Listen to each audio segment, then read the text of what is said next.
नमस्कार बंधुरा सुलता हेसेले आपनादेर सबाइके स्वागत। आज आमी आमादेर ग्रामेर माने ओई बाँकुड़ा जेलार ग्रामेर एकटी सुंदर पिठे रेसिपि निये एसेछि जेटाके बोले धुलो पिठे। এই পিঠেটা একটু লিকুইড করেও হয়, মানে গোল না করে শুকনো করে যেমন করে ময়দা মাখে সেইভাবেও শুকনো করেও ডেলা ডেলা করেও করা যায়। তো আজ আমি গোল না করে রেসিপিটি আপনাদের সঙ্গে শেয়ার করব। আর এই দেখুন ভেঙে দেখাচ্ছি, ভেতরটা কিন্তু ফাঁপা হবে না, এরকম ভরাট হবে। আর ওই যে মাখাটা, ওই মাখাটাকে কিন্তু 1 মাস পর্যন্ত মাটির হাঁড়ি করে রেখে দেওয়া যায়। আবার যখন প্রয়োজন হয় মাটির হাঁড়ি থেকে বের করে করে তারপর তখন করে মানে গোল পাকি তেলে ভাজা যায়। তো আজকে আমি যেভাবে মানে বানাবো, যেটা সহজ পদ্ধতি, সেটাই আপনাদের সঙ্গে আমি শেয়ার করব। তো আমাদের যে ভাতের চাল, যেটা আমরা ভাত খাই, সেই চালটা এটাকে আমি 6 থেকে 7 ঘন্টা ভিজিয়ে রেখেছিলাম। ভাতের চালগুলো একটু বেশি সেদ্ধ থাকে, তো একটু বেশিক্ষণ ভিজিয়ে রাখতে হয়, তাহলে মিহি বাটা যায়। শিলনোড়ায় বাটলে খুব ভালো হয়। তো এখন তো আর শিলনোড়ায় বাটতে পারি না, তাই মিক্সিতেই বেটে নিই। আর এটা অবশ্যই গুড় দিয়ে বানাবো, গুড়ের পিঠেই। তো গুড় পিঠে নয় এটা, এটার নাম হলো ধুলো পিঠে। তো এই কাপের মাপটা আমি নিচ্ছি, এই কাপের মাপেই আমি মাপ করে সব নেব। মানে যে বাটিতেই, যে কোনো একটা বাটিকে ফিক্সড করে সেই বাটির মাপে সব উপকরণগুলি নিয়ে নিতে হবে। তো এখানে আমি কাপ নিয়ে কাপের মধ্যে আমি 2.5 কাপ চাল নিয়ে নিলাম। তারপর জলটাকে আমি ঝরিয়ে নিচ্ছি, যে জলে ভেজানো ছিল সেই জলটাকে ঝরিয়ে নিতে হবে। এই পিঠেগুলো আমাদের দিদারা ঠাকুমারা সব শিলে বেটেই করতেন। এখন আর শিলে বাটার ক্ষমতা কারোরই নেই, মিক্সিতেই বেটে নেওয়া হবে। আর আখের গুড়, ওই যে কাপটার মাপেরই সম পরিমাণ আখের গুড় নিয়ে নিচ্ছি। তারপর ওই কাপটার মাপে 1 কাপ জল দিয়ে এটাকে আমি গুলে নেব। তা আমার এই রেসিপিটি আপনাদের যদি ভালো লাগে তাহলে লাইক আর সাবস্ক্রাইব করতে ভুলবেন না যেন। এই রকম পিঠে এই গরমকালের দিনে মাঝে মাঝে বানানো হয়। আর বাঙালি প্রিয় পিঠে, সবাই খেতে ভালোবাসে। মাঝে মাঝে একটু স্বাদ পরিবর্তন হয়, আর পিঠে খেতে বলুন কেনাই ভালোবাসে। গুড়টা আমি ঠান্ডা করে নিয়েছি, ছেঁকে ঠান্ডা করে নিয়েছি। এরপর আমি চালটাকে দুটো সমান ভাগে ভাগ করে নিচ্ছি, দিয়ে মিক্সি বাটিতে আমি বেটে নেব। তো এই চালটাকে আমি ওই গুড়টা দিয়ে আমি বেটে নেব, কারণ এর একটু টাইট টাইট হবে, এর মধ্যে কোনো জল দেওয়া চলবে না। শিল নোড়ায় বাটলে কি হয়, জলের দরকার হয় না, শুকনো শুকনো বাটা যায়।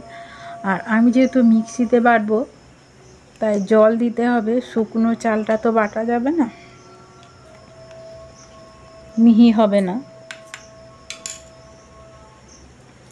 তাই আমি গুড়টা দিয়েই আমি বেটে নিয়েছি। এই যে দেখুন, ঠিক এই রকম ঘনত্বটা হয়েছে। জল দিইনি, এই গুড়ের জলটা দিয়ে করেছি। আর এই গুড়টা বাকি আছে। এরপর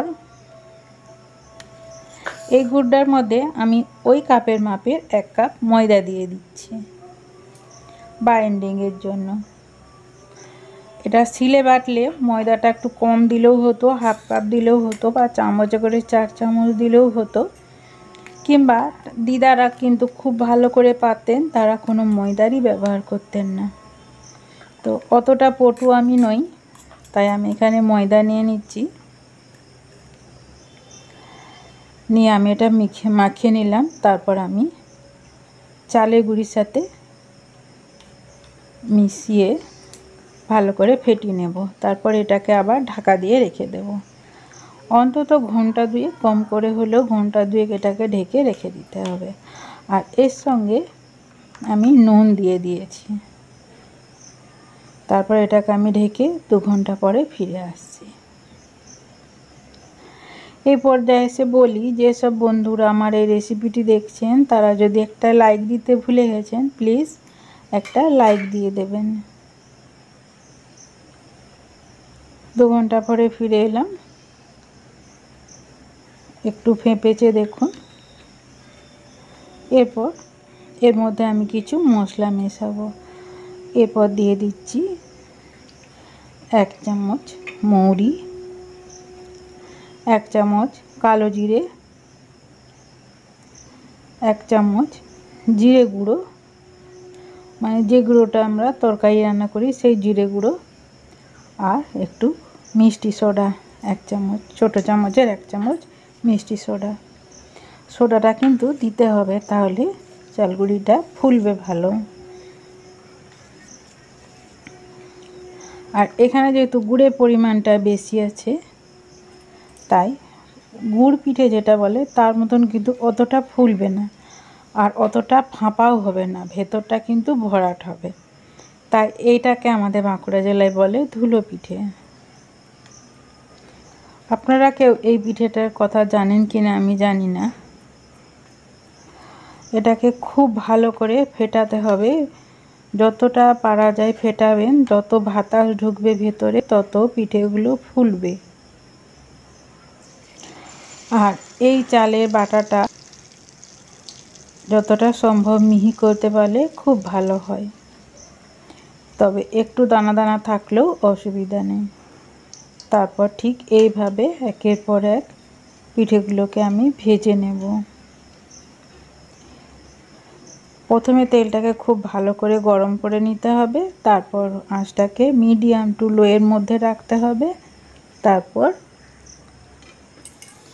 একে একে পিঠেগুলোকে মিডিয়াম আঁচে ছেঁকে নিতে হবে। দেখুন, এটা যে গুড় পিঠের মতন ক্রম হবে তাও নয়, একটু গুঁড়ো গুঁড়ো টাইপের, একটু শক্ত শক্ত টাইপের হবে। একটা চায়ের সাথে খেলেই মোটামুটি পেট ভর্তি।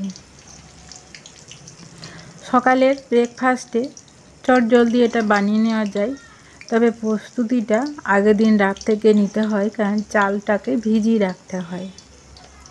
যদি বাড়ির বড়রা বা বাড়ির ছেলেরা মেয়েরা যারা কেউ যদি খাবার মানে ইচ্ছা প্রকাশ, দিদা ঠাকুমারা কি করতেন, রাতের দিকে চালটা ভিজিয়ে দিতেন, তারপর সকালবেলা বেটে ঝটপট বানিয়ে দিতেন। দেখুন কত সুন্দর হচ্ছে। একটা একটা করে মানে তেলটাকে প্রথমে গরম করে তারপর শুরু করলে দেবেন কখন পিঠেগুলো হয়ে যায়, খুব সুন্দর উঠেও যায়। আর এই যে দেখুন কত সুন্দর হয়েছে, খেতে খুব সুন্দর হয়। যেহেতু গুড়ের পরিমাণটা খুব বেশি আছে, তাই এর সাথে আর অন্য কিছু, এটাই শুধু মুখে খাওয়া যায় বা চায়ের সাথেও খাওয়া যায়। পিঠেগুলো একে একে আমি সব তৈরি করে নিয়েছি। আমার এই রেসিপিটি ধৈর্য ধরে দেখার জন্য আপনাদের অসংখ্য ধন্যবাদ। আর আমার এই ধুলো পিঠে মানে বাঁকুড়া জেলার এই সুন্দর রেসিপিটি আপনাদের যদি ভালো লাগে তাহলে প্লিজ একটা লাইক দিয়ে দেবেন। আর যেসব নতুন বন্ধুরা দেখছেন তাদের যদি ভালো লাগে তাহলে তারা সাবস্ক্রাইব করে দিতে পারেন। আমি এরকম আমাদের গ্রামের মানে বাঁকুড়া জেলার কিছু কিছু বিশেষ রেসিপি আছে, সেগুলো আপনাদের সঙ্গে আমি শেয়ার করি। আমার এই রেসিপিটি ধৈর্য ধরে দেখার জন্য আপনাদের অসংখ্য ধন্যবাদ। আপনারা সবাই ভালো থাকুন।